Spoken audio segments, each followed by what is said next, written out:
Why is it that being a middle manager feels like such a thankless job?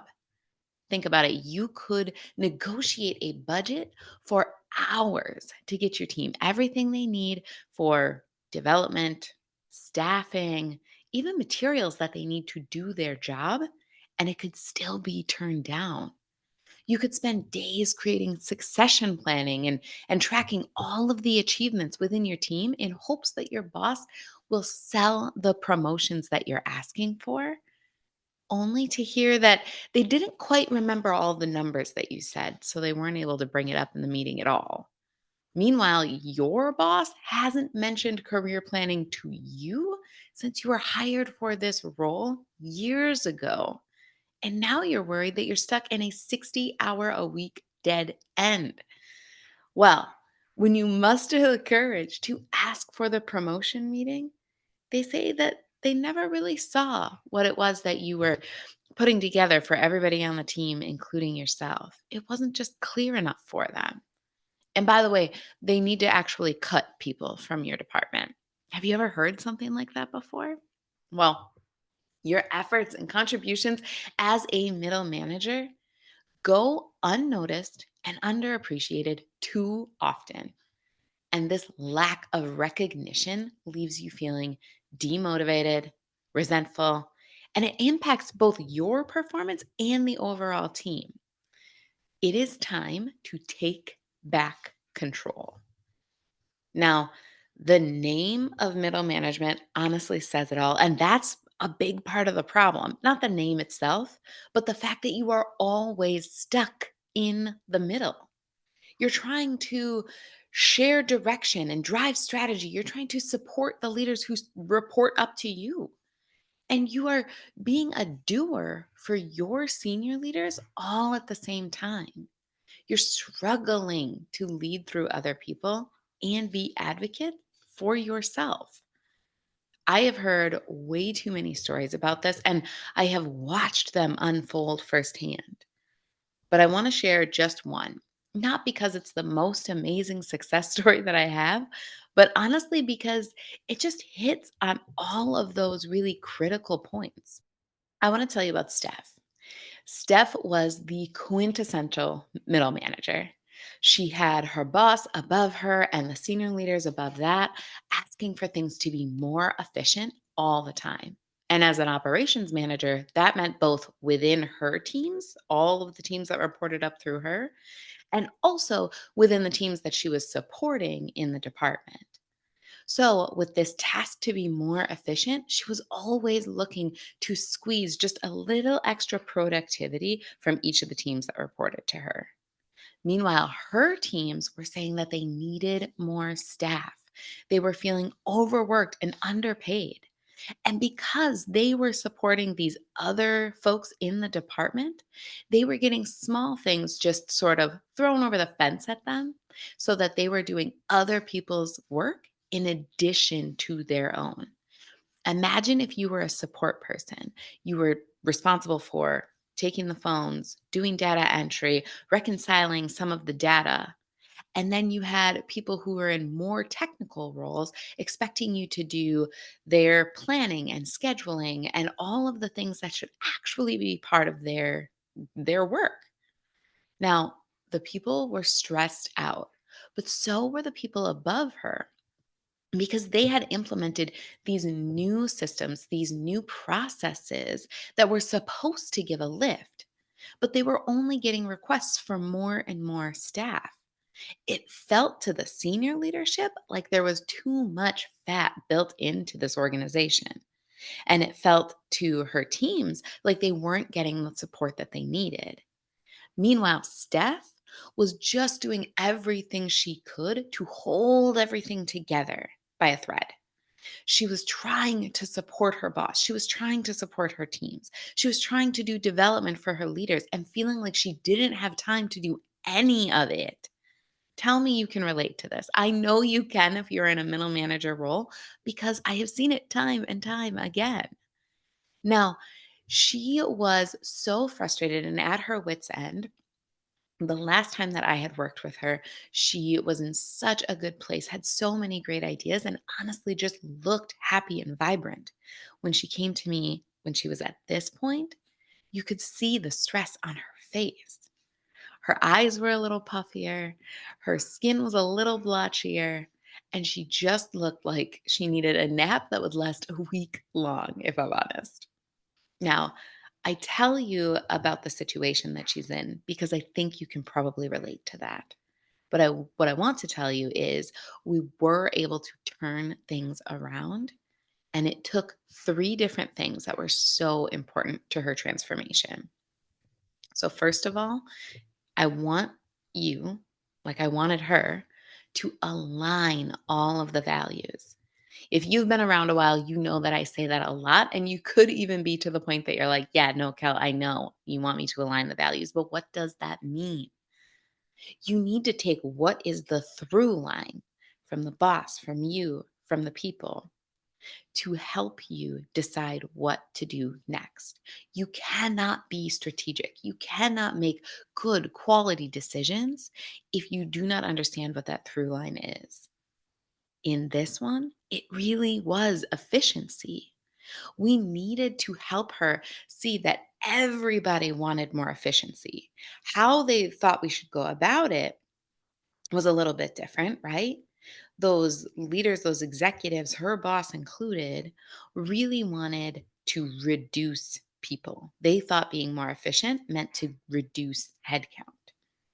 What her people thought being more efficient would be to get some of the work off of their plate so that they could focus on the work that they were meant to do.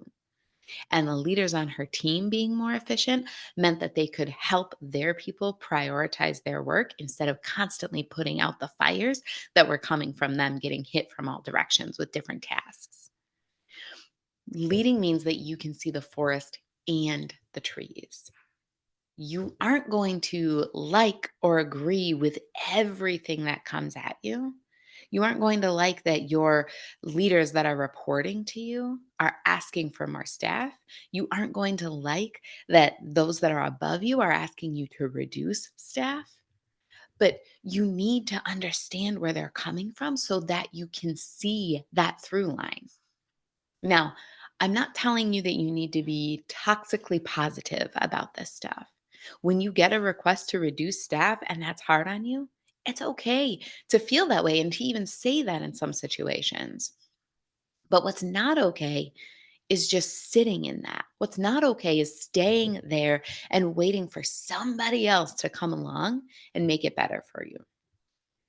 Think of it this way: when an oyster gets a toxin put into them, they don't remove it. They don't wait for someone else to come and take it out. They don't open up a little bit and hope that the water is going to flush out all of that sand.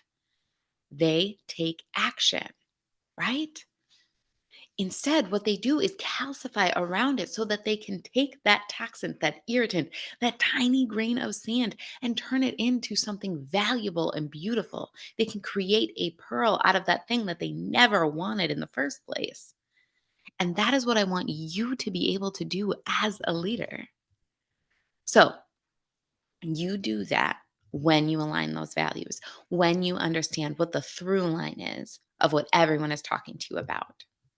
All right, step two. And you may have already picked up on this, but the next thing that I needed Steph to do and that I need you to do too is bring solutions with a strategy.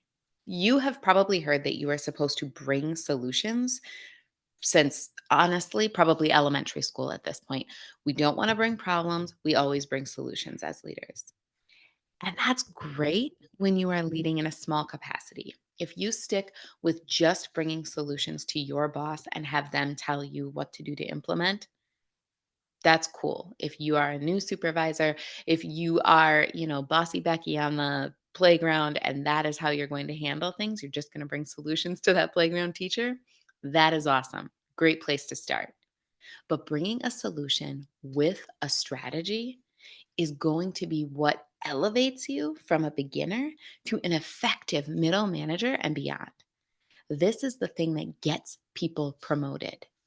Understanding where that aligned value comes in, and bringing a strategy that can actually implement it so that it becomes this win win win for everybody involved. Every problem that you encounter is an opportunity for you to expand. You need to be able to tie your solution to the overall strategy and highlight how that is going to help the organization win and your people. So, how did this work for Steph? Well, Steph had an understanding of what her people needed. They needed support so that they could focus on the tasks that they were meant to do and do them well without all of these distractions of what was coming from the side. What her bosses wanted was to reduce the staff in that department because they did not think that that staff was needed there. So, what she was able to do was say, okay, before we talk about staffing, we need to have an understanding of the work. We can't just willy nilly hire or lay off people when we don't have a full, robust understanding of what they're doing. So, she had her leaders put a time study in place to understand just the core work that her people needed to do. Okay, just the work that was part of their job and their expectations. Then she set up automations for as much of that side work that was getting tossed to them as possible. She was able to separate these and give that direction, communicate that expectation to all of the leaders involved, both within her team and the leaders that of the teams that she was supporting, so that they could keep it all separate and get this full, clear understanding. Her solution of testing the time and removing the outside asks and automating them helped everyone see how that would get them to a better staffing decision so that they could move forward with full knowledge when they did. Because honestly, the most common problem that you're going to have is exactly the one that Steph had. Some of the details might be a little bit different, but think about it. Get more efficient, do more with less is going to be the most common thing that comes up. It could be, how do we get more customers with less staff? It could be, how do we get more efficient with fewer people like Steph, or fewer vendors, or fewer automations, honestly. Many middle managers in this situation just come with complaints, and they might even be legitimate reasons why these things are going wrong. Why I can't get rid of people. It's all those leaders' faults. If they didn't pile everything on my team, I wouldn't need so many people. It might be legitimate. It might be true. Steph could have gone with that. And honestly, that's probably what was running through her head. But when you come with a solution that has a strategy behind it, I can get you more efficient. I can get to the right number of people, which is what we all want, correct? If I can time out these tasks and remove the things that aren't their responsibility. A good leader comes up with ideas on how this will work, but a great leader has a clear view of the problem, a prioritized solution, and clarity on how they are going to get there. Okay, this last one is of the utmost importance. And without it, none of the other stuff matters. You can understand the through line. You can align those values. You can be really strategic in how your solution is going to work. But if you don't do this third piece, it will all fall apart. You need to go full circle with your communication. Now, what Steph started to do was just implement. She was frustrated. She was sick of talking about it. She was sick of getting direction from everybody on how she should fix it when she knew exactly what the best solution would be. And so she started out working in a silo. She started out not sharing the strategy that was going into this. She shared a little bit up. She told her people she had it taken care of, but she didn't go full circle. That was a big part of what I helped her with, was how do we make this all encompassing so that people can understand where you are and how you're going to get where you want to be. Now, how do you do that? I don't want you to add a million other meetings. I don't want you sending out weekly email updates on this specific thing. It takes tying it in. You have to understand the existing meetings that you have, the team meetings, the town halls, the one on ones, whether it's with your boss or with your team, and just sprinkle it throughout to let them know when they start getting concerned about people in this example or whatever that specific concern is for you and your organization. I understand this is hard and we're working on it. This is where we started. Everyone was frustrated. We had a call to get rid of people. We had a call to hire people. And now we have a clear road on how we're going to get to that right number. And let's not worry about the future. When we get to that right number, we will either staff up as appropriate or find roles within the organization for these people if we are overstaffed. Because there are, odds are, plenty of places that we can get these people qualified to help out in. Now, in Steph's scenario, her plan worked beautifully.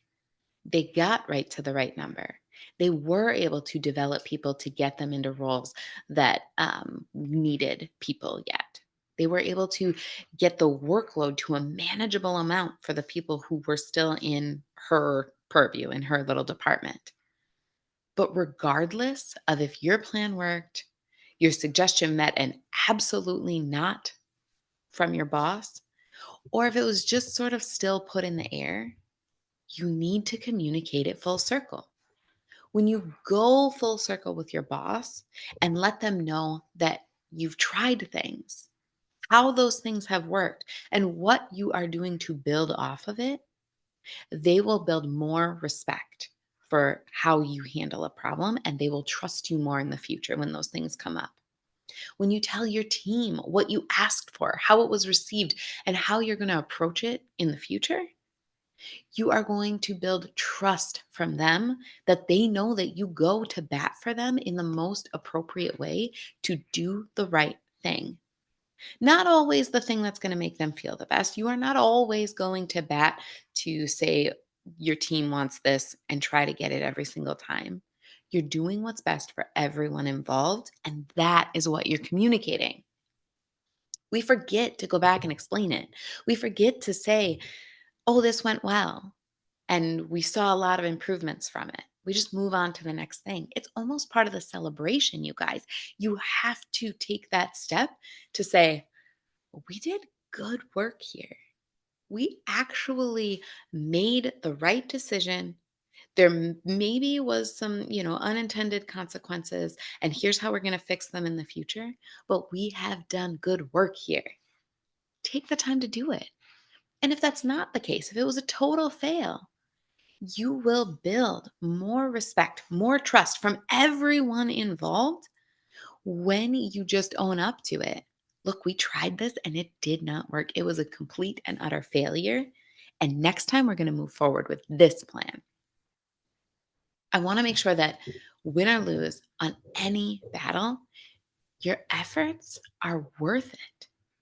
You want to make sure that you are seeing the right consequences from everything that you're pushing forward.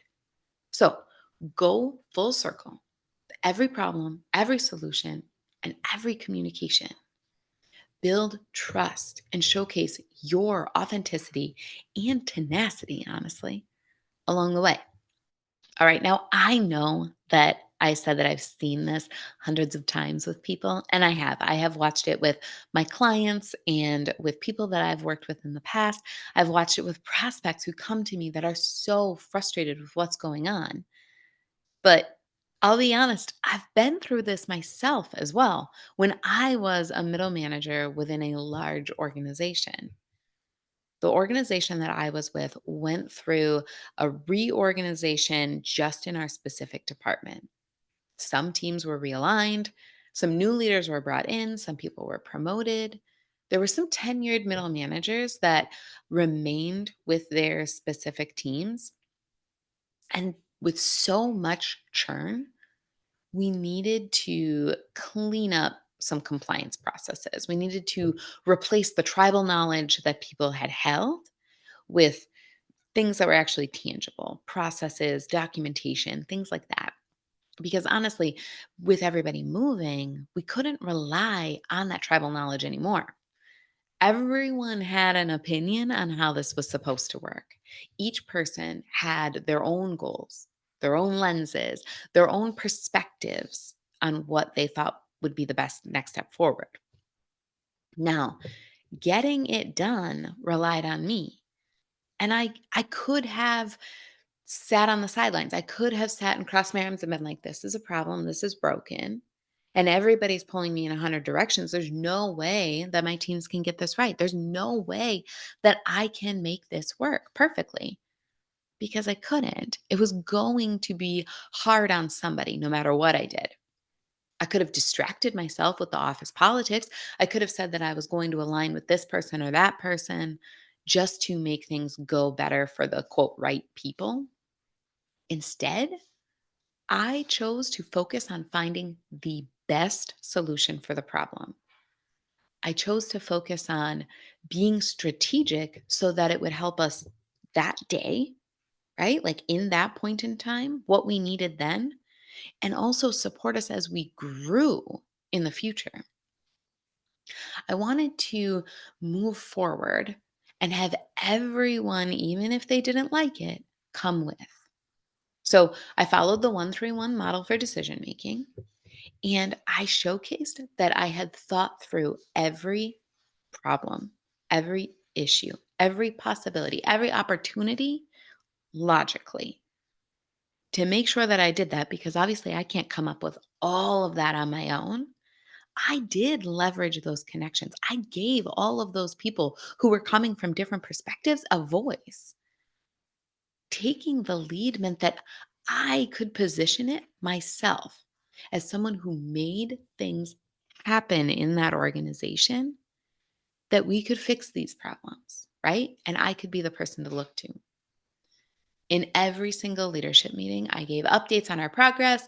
I shared, some of the difficult situations that we had. I could regain control of where we were moving forward. Could focus on solutions. I could grow despite this adversity. I could grow, me personally. I didn't have to be that person who got burnt out with the puffy eyes and the blotchy skin. I didn't have to have my team wondering if I was okay.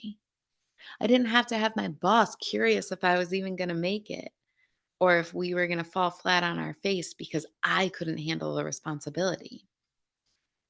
I had a team that trusted me because I could step out in front of them and say, this is the direction we're going. This is why. It's either going well or it isn't, candidly, and we're going to keep moving forward. And I could say it with the same confidence to my boss. You have more influence than you think as a middle manager at any level of leadership, honestly. Reduce the pressure and make yourself recession proof, promotable, all of those amazing things that you want for you, and build that trust and respect for your teams. You can do this. If you have someone who could use this message today, who needs the encouragement and a real life story or two, I suppose, of people coming through these tough situations and making them work for the better, I would encourage you to share this along. All right, all of the links that you need are in the show notes below, and go down there, check them out. I will see you in the next one.